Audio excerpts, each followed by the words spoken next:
Welcome everybody again to our community webinar on recruiting readiness. Really appreciate everyone's time and energy in joining us. We have some great people on this call. We have Bincers, we have Bincer alumni on the call. We have heads of talent and company leaders, both from our clients and in the community. We're generally just really excited for the community initiative. Again, the goal here being to get the community together, bring in experts with diverse backgrounds, unique perspectives, share insights with us, add value to the group, and help elevate the community and the work that we're doing as a whole. Want to use this opportunity to introduce the group to Rachel Mendelowitz from the Rivington Group. We first worked with Rachel. She worked with one of our partners at James Hunt back at Bridgewater, a very large, very successful hedge fund on the East Coast. But what they're primarily known for is their unique and distinguished culture and principles. It's fascinating to learn more about. In fact, their founder, Ray Dalio, just published a great book on the topic. I highly recommend the read. She then moved on to be a partner at a company called the McChrystal Group. It was led by General Stanley McChrystal, where they worked with organizations of all shape and size on their respective organizational effectiveness. They piloted a concept called Team of Teams, where teams are instructed to work together to achieve one unified organizational goal. Again, it's written about in a book called Team of Teams, highly recommended read. Recently moved on to start her own consulting group called the Rivington Group, where she's focused on people strategy and organizational effectiveness. We worked together. She did great work. It was an incredible experience. Can't recommend her enough. And in working together, we spent time talking about the application of her work to the work we're doing here in the field of recruiting. Recognizing that the work that we're doing in recruiting bears responsibility, help a company achieve their overall hiring goal, but at the same time, that work is so dependent on many other parts of a company being effective at what they do, including leadership, interviewing, onboarding, compensation, marketing, culture, and more. And so we conceptualize the concept of recruiting readiness as being this state of organizational operation where not only recruiting but all interdependent parts are operating in unison and in optimal fashion. And so Rachel will spend time during this presentation talking a little bit more about what recruiting readiness is, why it's so important to our success, and some very actionable and practical tips on how to improve your respective recruiting readiness. From a logistics perspective, if anyone has questions during the presentation, pop them into chat. We'll address them either as they come through or we'll save them for the end. And again, we'll be sharing a copy of this recording with everybody here, and so you'll have it to use thereafter. With that, hope you enjoy. I'll pass the mic over to Rachel. Great, thank you, Boris. Thank you for such a warm welcome. I'm very excited to be presenting here to this community and on this topic. It's something, as Boris said, that we really both had a shared interest in. So without further ado, first, I would like to address head-on why someone with an organizational psychology background, which is my academic background, would be speaking to you on recruiting. And you are all such deep experts in that space. What do I possibly have to contribute to this conversation? So just starting off here with a bird's eye view of what is meant by people strategy and what is it that I do for organizations and how recruiting fits into that and how maybe this discussion can help with your efforts. So I think about my efforts to help organizations with people strategy in two broad buckets. One is process, and I think of this as the frame. Things like org design, onboarding processes, career framework, workforce planning, and attraction and retention strategy. And then the other side, I think of this as all of the complicated goo that goes inside the frame. So this is the behavior side. This is your culture, any kind of coaching, team dynamics, diversity and inclusion, leadership development. So as you can see, recruiting has a piece in here, but what we're going to talk about today is how recruiting is so interconnected with everything that you're seeing on this slide and why it's so instrumental that those pieces speak to one another so that recruiting can be as effective as possible. All right, so what is this thing, recruiting readiness? This is not an industry standard term. This is something that we started thinking about. How could the organization put its dollars and its time to best use with the recruiting function, knowing that some of these three components here, knowing that these three components here are so instrumental. And those three are, if your recruiting function is aligned with your organization's strategy, it's going to be much more effective. If it's integrated with internal functions and external parties, again, it's going to be much more effective. And then if it's alive, and what I'm referring here is the organization's culture. Does your recruiting reflect the organization's culture? So let's think about how this would actually play out. This all sounds fine and good and in theory, but what I'd like you to do is think right now of a situation where recruiting was not these things, where perhaps a recruiting function was not ready, whether it was your organization's or another that you've worked for. Don't name names, no need to share, just think of it as you sit there. A recruiting function that was not aligned with the organization's strategy, that was not integrated with other departments or external parties. Think of marketing here, think of onboarding. And where your recruiting function wasn't living and reflecting that organization's culture, where maybe something a little bit different was being communicated to candidates. So think of that situation, and no organization is perfect. So a little bit of this is probably off in every organization at some point. And think of the cost of having a lack of readiness when it comes to recruiting. So as you were thinking through that, maybe some of these things came to mind. Were there potentially delays in your process? There could have been damage to your company's reputation. Poor hiring decisions might have been made, or you had a really bumpy onboarding. So here's what happens when it's absent. Now, let's think about it when it's present. When we have recruiting readiness, think of a time when you've either worked for or associated with a recruiting function that was aligned with that organization's strategy, integrated with other departments, with external parties if you're using external recruiters, and alive, living and reflecting that organization's culture. Now think about what that experience was like and what were some of the outcomes there. So just think about that silently for a moment. Here's some things that you might have been thinking about. Maybe you were making better decisions. Maybe the process was a lot faster. New hires were immediately engaged. And the organization gets to enjoy a positive and lasting reputation from how it's running that recruiting function, which is touching candidates that may not end up inside that organization, but certainly carry away that reputation with them. So this is what we're after, is recruiting readiness. And in order to achieve that, I'd like to invite you to shift your mentality a bit about organizations. So what do I mean by that? First, I'd like to introduce you to the talent management lifecycle. And many of you may have seen this or some version of this in the work that you do, especially if you're in a recruiting or an HR function. But essentially what this covers is the life cycle of an individual through the organization and what needs to happen in order to move people through the organization and have them be most helpful toward making that organization effective. So for example, you've got workforce planning. And what I'd like to point out as we go around is that each of these are interconnected, but interestingly, many of the functions are owned or performed by very different people within the organization. So for workforce planning, what we're talking about here is who do we need in the organization? What's the org design look like? How many people and at what time? What can we afford? A lot of times senior executives are making these decisions. Occasionally you'll have someone come in as an expert with a little bit of a hand from HR at times.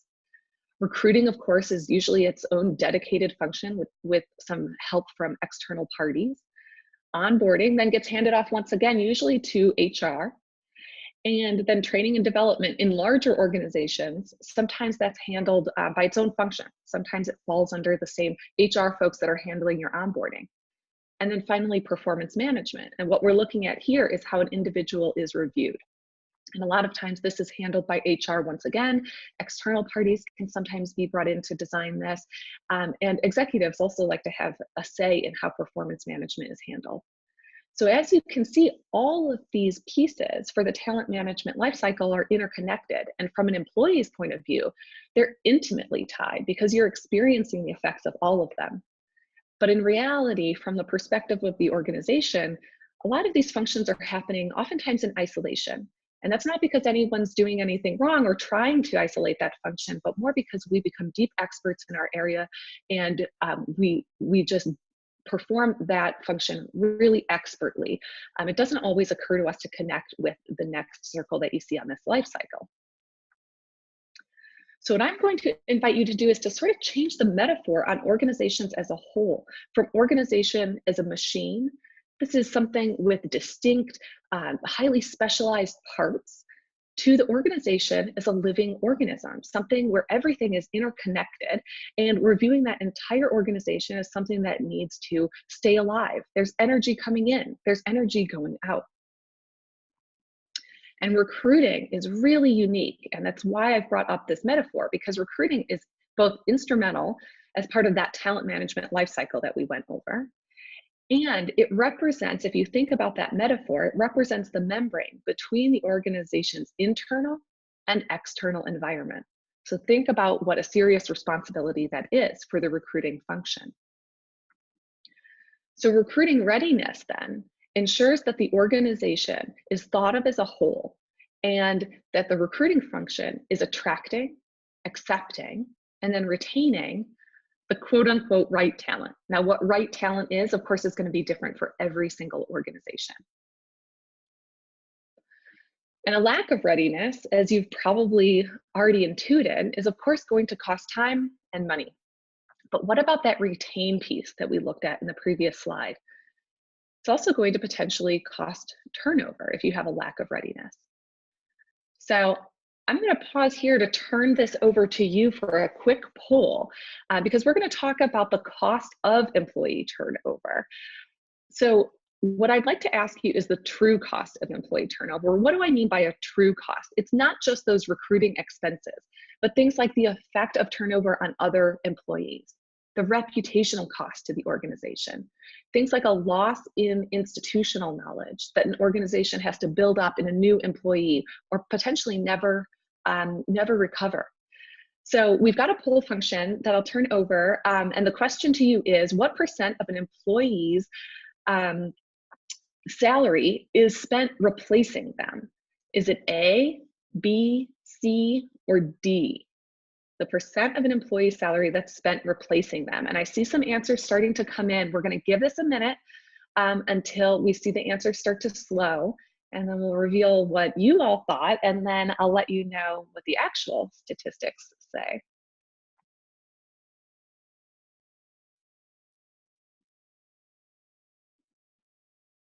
All right, those responses seem to have slowed. So I think we've got to navigate back to see what the responses were. Okay, it looks like B was the primary response there. 50 to 99% of an employee's salary spent replacing them. That's what most people thought. And a lot of people in close second thought C, 100 to 199. Well, you may be as floored as I was in looking at this research. The answer is actually D. 200 to 500% of an employee's salary is spent replacing them. And now, if you think this is completely staggering and unbelievable, remember, we're thinking about the true cost of employee turnover. And if you're sitting in a recruiting function and thinking, how can that all add up? How can that be? Well, the cost of recruiting to replace someone, the statistics there say it's more like A, 20 to about 50%. And it's a bit higher for more senior roles. So that's what the research is telling us. So those are really staggering numbers. And so those interconnections with other functions in the organization are essential. And if you think of recruiting as that membrane that attracts and pulls individuals in, that's a really weighty responsibility. All right, so how do we achieve recruiting readiness? We sort of have a sense of what it is, we have a sense of why it's so valuable, but it seems like a very complex and sort of lofty goal. So I'm going to break this down into three components. We talked about being aligned. There we're going to talk about strategy. We talked about being integrated, and I'll talk a bit about process.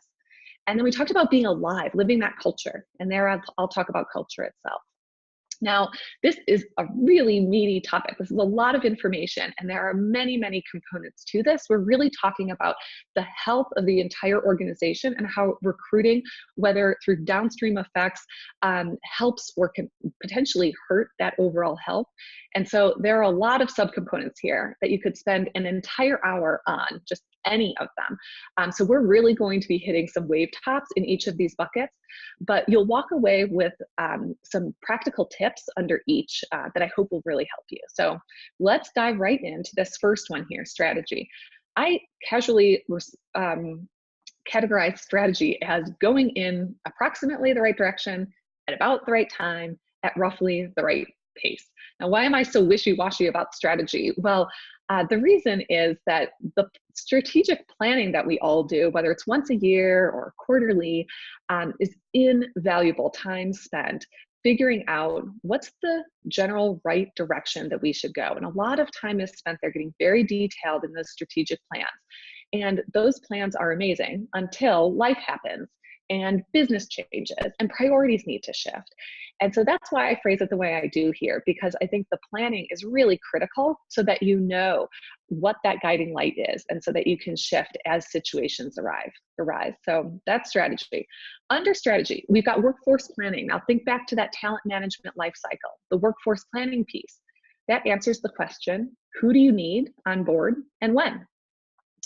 So we're designing out through org design who sort of lives where in the organization and how those different functions interact. And because there's a lot written on all of these topics that we're going to go through, what I'd like to offer are some things that I notice with my clients that they typically fall into, certain watchouts that a lot of organizations make missteps on. So these are things that hopefully we can avoid. Now, my watch out in this area with workforce planning is hiring based on internal pain versus organizational need. Now, what do I mean by that? I worked recently with an organization that's a services firm, and they're very small and they are growing. So they're about 8 people. They're growing to 50 over the next 5 years or so. And because they provide services, their front office, the people that are billing and doing the work directly for the clients, are about the same size as their back office. Because it doesn't matter how large your organization is, whether it's 8 people or 800, you have to fulfill those same back office functions. So somebody's got to do the accounting. Somebody's got to be managing some HR functions. They've got a little bit of marketing that they have to do, and business development is, of course, essential. So their inclination was to hire based on the pain that they were feeling. So they're doing the functions of much larger organizations in that back office. So that's what they had done. But unfortunately, that takes a lot of money and billing in order to support that back office function. And so the work that we did with them was planning out the timing of those hires so that they can generate some more revenue for the organization to support the back office function that they so desperately needed, and that's so important to making the organization more effective. So that's that watch out for workforce planning, is hiring based on internal pain versus organizational need.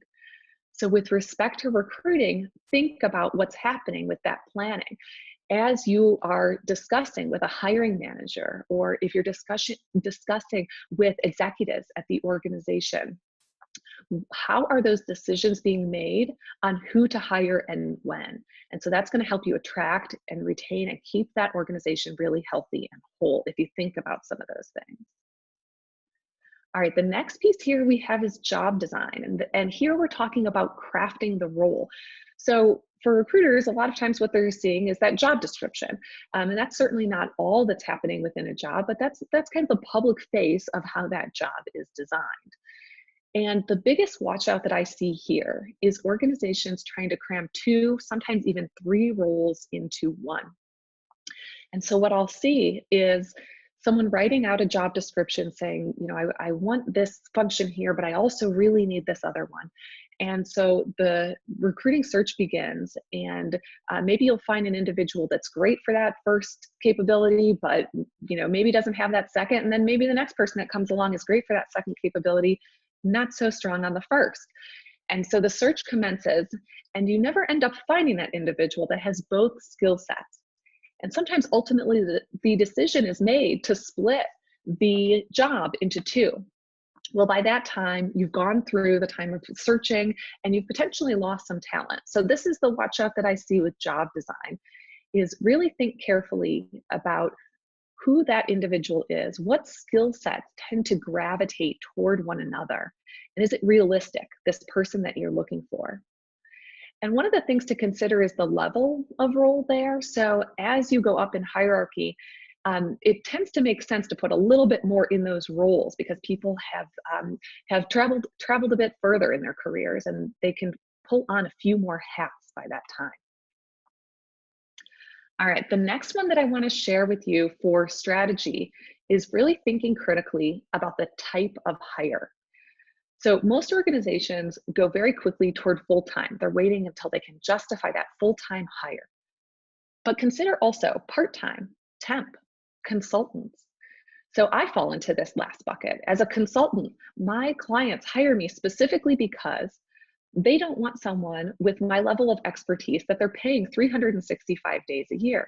Or I'm coming in to do a project that they're doing maybe once every 5 years. And it doesn't make sense for them to hire someone that's going to be there day on day, and they're paying benefits and their salary, et cetera. So really consider all of these different types of roles. And my watch out here is failing to take advantage of a labor pool that's really eager for flexibility. So to that point, we've got a workforce that's increasingly flexible, and this has garnered a lot of news, but really what are the numbers around this? So what do you think? And we're gonna poll again here. What percent of the workforce currently freelance? And I'll give you a hint here, the way that this study was defined, those freelancers can be moonlighting, they might have full-time jobs, but just anybody in the workforce that's freelancing. What percent do you think it is? I see a lot of responses coming in, so we're gonna wait until those slow. We'll give you a few seconds to get those in.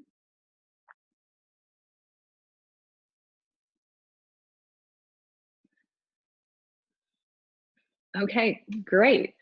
You guys were quick on that poll. So it looks like we've got most responses for C, 35%, and a close second was D, 54%. Okay, the reality here is, like you guessed, C, 35% of workers currently freelance. So this is a huge number, but the appetite from employers is a lot smaller than that. So it hasn't quite caught up to the interest from employees. And here's one that I found even more surprising. The majority of workers will actually be freelancing by 2027. So this is something that employers can really take advantage of that they're not quite yet. And this gives employers a competitive advantage when it comes to a war for talent, because there's an appetite out there that's not being met by certain employers. All right, so that is the strategy section that we're going to talk about. Next, we're going to move into process. This is how things should work. And the reason I phrase it like that, how things should work, is because we'll talk in a bit about how we get things to actually work that way, at least most of the time. So even the best laid process doesn't normally play out that way. And we'll talk about why that is. And my favorite piece of that, of course, is the human behavior piece. So we will get to that. So the first piece I'd like to share with you on process is around design. Now, we could be talking here about your recruiting process or the process of onboarding an individual, passing them from recruiting to onboarding. There are a lot of processes that take place within or associated with recruiting. And the most important piece to start with, of course, is how you design that process to begin with. So creating a repeatable process that works is really what you're after here. And the biggest fail that I see from organizations is failing to take the reality of human behavior into account. And I love this picture because it shows exactly that. It shows great design, beautiful design, that failed to take human behavior into account. So a lot of times I will speak with professionals that are trying to roll out a process, implement and run a process that isn't being adhered to. And a lot of times leaders will approach me because they think they have a compliance issue or an engagement issue. But a lot of times they have a design issue.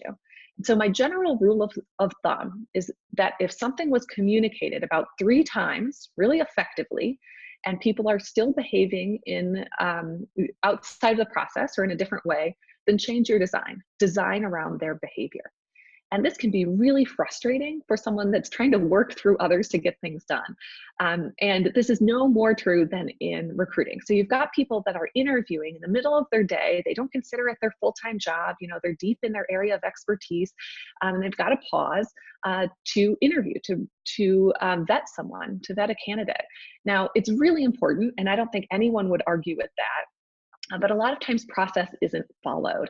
And so when you think about your design in this way, it helps you to sort of forgive the people that are taking part in the design and be a little bit more creative in how you get the job done. So for example, I've had clients that print out materials for people that are interviewing, that actually physically go and get them and bring them to an interview room. Now, not all of this is going to be practical for everyone, but really think openly about the design and think about what you're trying to achieve, and sort of forgive the human component in that design and work around it, design around it. Now, my tip here is thrown in because when I talk about recruiting, I'm always asked about selection. And I'm always asked about how you can make the most effective and the fairest decisions. And I just wanted to throw this in here because everything that I do is research-based, and I really wanted to connect to this research component as it relates to interviewing. Behavioral interviews are still considered, have long been and are still considered the best method for fair and accurate interviews. There are a lot of methodologies out there that are really creative, really fun for the candidates, really easy for interviewers, but that behavioral interview is still the most tried and true. What's a behavioral interview? A behavioral interview, let's contrast a behavioral interview with a pretty typical question. It might be something like, you know, we will expect program management out of you in this role, and do you think you would be good at that? And then the candidate might reply, yes, I'd be really good at program management in my estimation because I'm very detail oriented, but I also see the big picture and I love interacting with people. So that's great. That sounds good. But you've asked a question with generalities and you've received a response with generalities. And what the research shows is that when someone can answer that question effectively, it doesn't actually correlate to their performance. So I'll tell you what does. With behavioral interview questions, you ask something like, explain to me a time when you have managed a project that was really complex and difficult. What went well? What didn't go so well, and how did you handle it? Now think about the response you're going to get from that interview question. It's going to be much more of a story. It'll be based in the reality of what happened. It'll be based in past performance. And unlike stocks, the best predictor of future performance when it comes to people is past performance. So that's exactly what you're looking for with that behavioral interview. All right, the next piece that I'd like to share with you on process is to focus on the seams. Now, if we think back to that talent management life cycle, that's another good example of where there are seams in an organization between these different functions. But they all relate to recruiting as well, and there are multiple within every organization. So there are seams between marketing and recruiting. There are seams between recruiting and onboarding, recruiting and your strategy, and external recruiters and internal recruiters. So as individuals specialize within an organization, these seams naturally emerge. And the ones that I've shared here are between different functions, but there are also critical ones between individuals. So for example, that one between recruiter and hiring manager, recruiter and interviewer. So these are really critical, what I call seams in an organization. And if you think about how the organization gets work done and where work potentially drops. I'm going to use a sports metaphor here. If you think about a track and a relay, and you've got people passing a baton, that baton normally is not going to fall when somebody's on a particular leg of a relay. Normally, where does it fall? It falls during the handoff. And it's the same for organizations. Typically, work falls between those seams.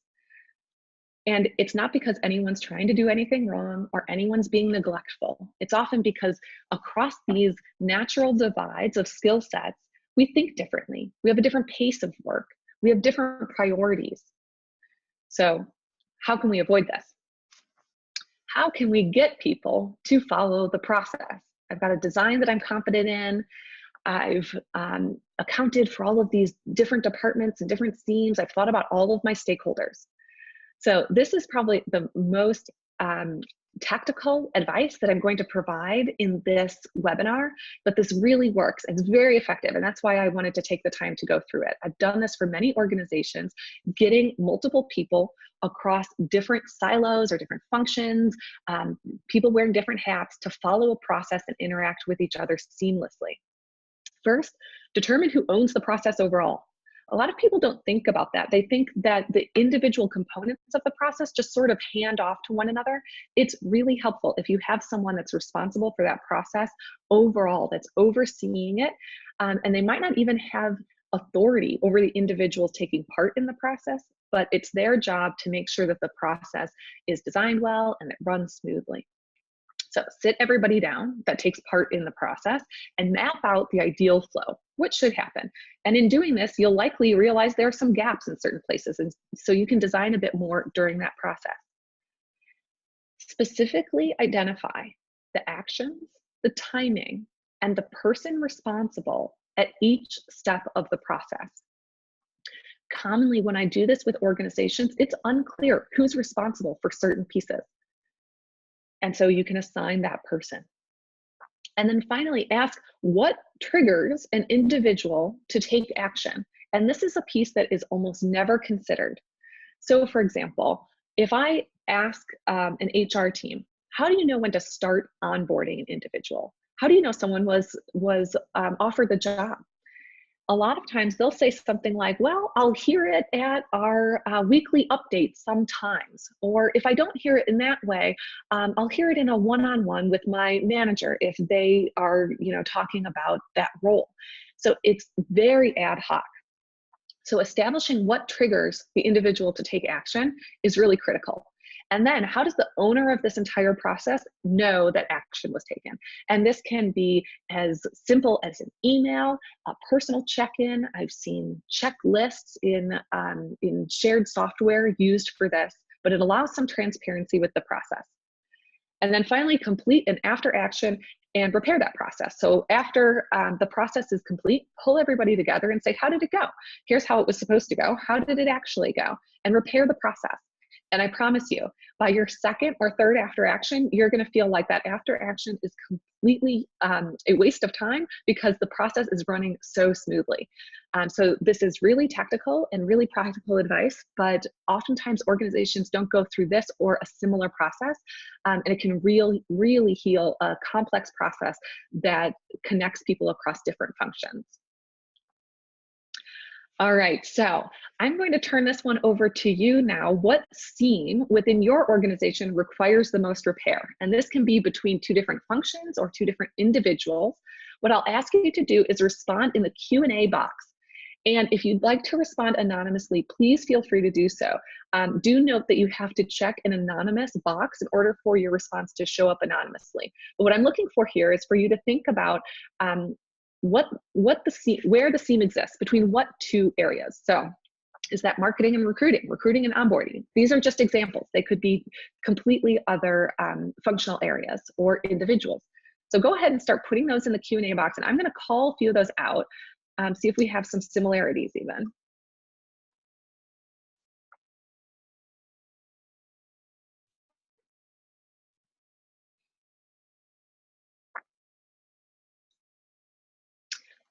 Okay, so we've got responses starting to filter in. Between recruiting and onboarding, it's a really common one. Leadership and recruiting, again, a really common one. And recruiting and training, and that one's a little bit more removed usually, but that's great that there's training that is robust enough to connect with recruiting potentially. Between sales, finance, and recruiting, so we've got multiple here, performance planning and recruiting.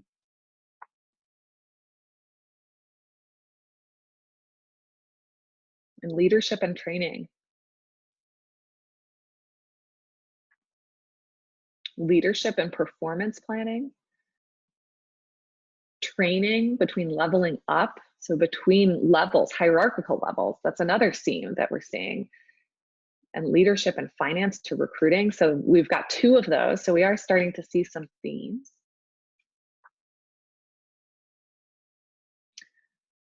So as you can see, a lot of these are really common. They're not unique to your organization if this is what you are experiencing. These sort of divides naturally appear. Okay, great. The responses are starting to slow, so I'm going to keep us moving on from this into our final segment, which is culture. So I think of culture as that interpersonal glue, and as it relates to our discussion, it's going to attract, retain, and inspire people. And I'll ask you to pull out that Q&A one more time right away. And I'm curious, what attracted you most to your organization? So I'm looking just for short answers here. Was it the team? Was it the compensation? Interesting work? So go ahead and let us know what attracted you to your organization. Now, this isn't what's making you stay. This is what initially attracted you to your organization.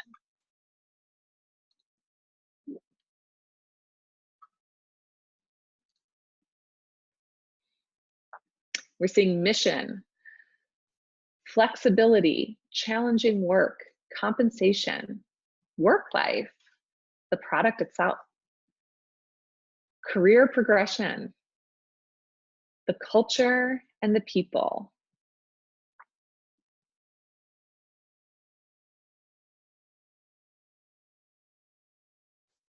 Some flexibility showing up. And work life again. Really interesting work and the clients. Yeah.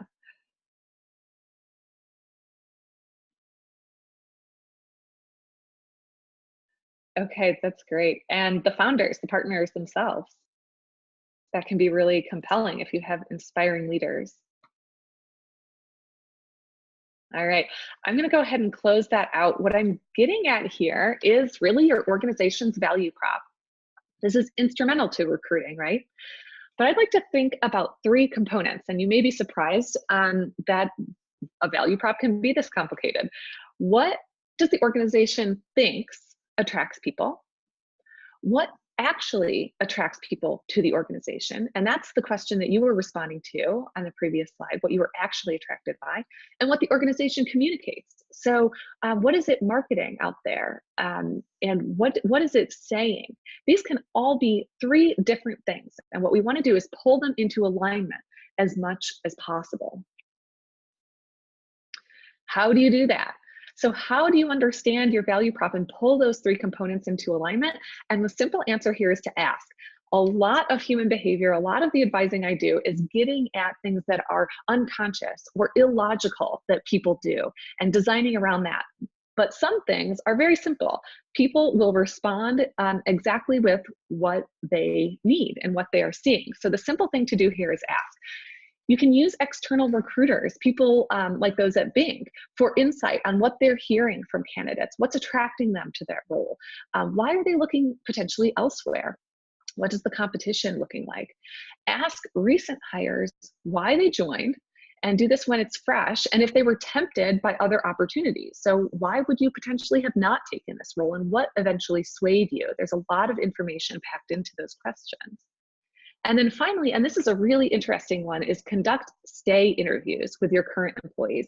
Many of you have heard of exit interviews. So when someone's leaving, ask them to tell you candidly, why are they leaving? What can the organization improve? And those are really valuable. But this is interesting because we're talking here about a stay interview. Why do you stay? What will make you stay 1 year, 5 years from now? So with this question, you're getting at a population before it has become dissatisfied, or their interests have moved on, or their job has simply evolved. So you're asking people who are still really engaged and attracted to their work, what's going to make you stay? And this is really valuable as you think about who you bring on board and what you communicate to them. All right, and the last piece I'd like to share with you on culture is the concept of a realistic job preview.